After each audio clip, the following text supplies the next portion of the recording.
Black Beauty, Chapter 8, Danger in the Storm.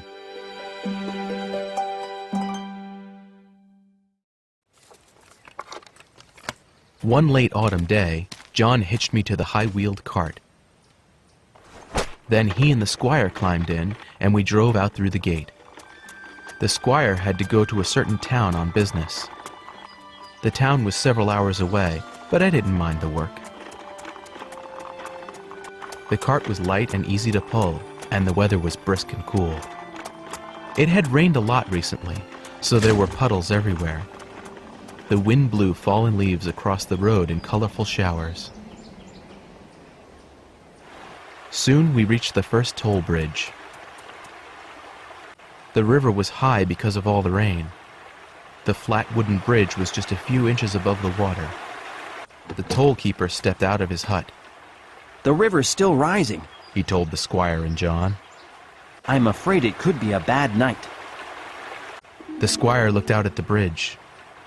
"Your bridge has strong rails on both sides," he said.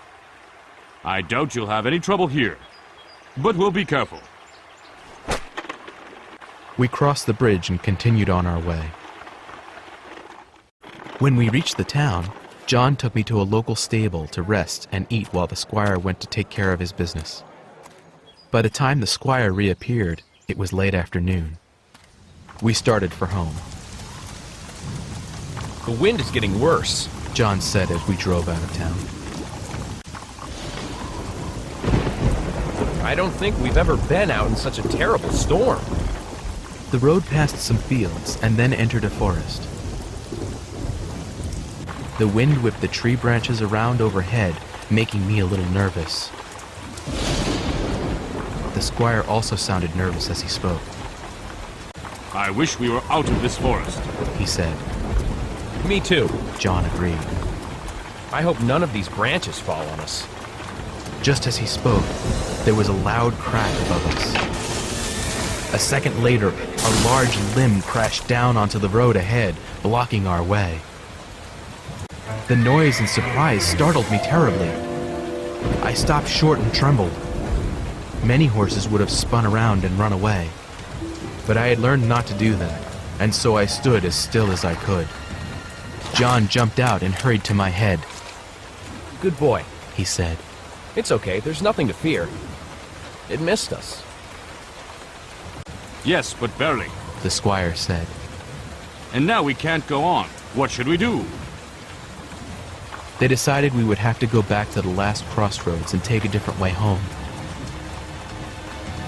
We did just that, but it took a long time. By the time we reached the toll bridge again, it was almost dark. We approached the bridge at a steady walk, but as soon as my feet touched the wooden boards, I stopped short. I could feel that there was something different about the bridge. Something was wrong.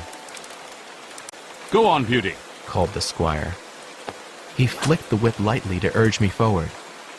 But the bridge felt so strange, I stayed where I was. The squire flicked the whip again. It stung me a little harder this time, making me jump in place. Still, I didn't dare take a step farther onto the bridge. "Wait, sir," John said. "Maybe there's something wrong." He jumped out of the cart and walked up to my head. "What's the matter, Beauty?" he asked in his soothing way. "Come on, let's go."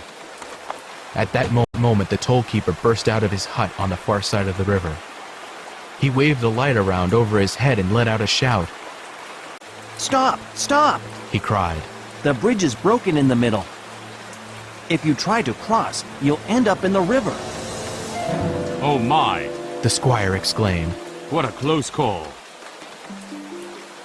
"Good boy." John murmured to me. He took me by the bridle and gently turned me around. Then he climbed back into the cart, and we continued down the river to the next bridge.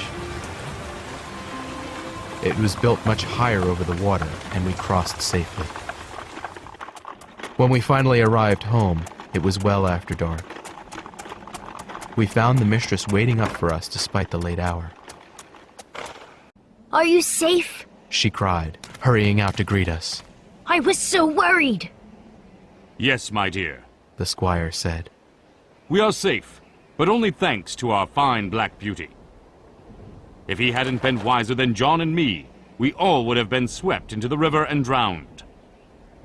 He went into the house, so I couldn't hear any more of what he said.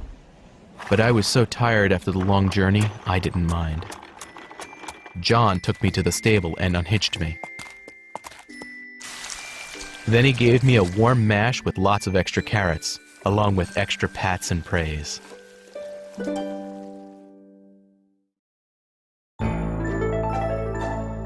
Little Fox.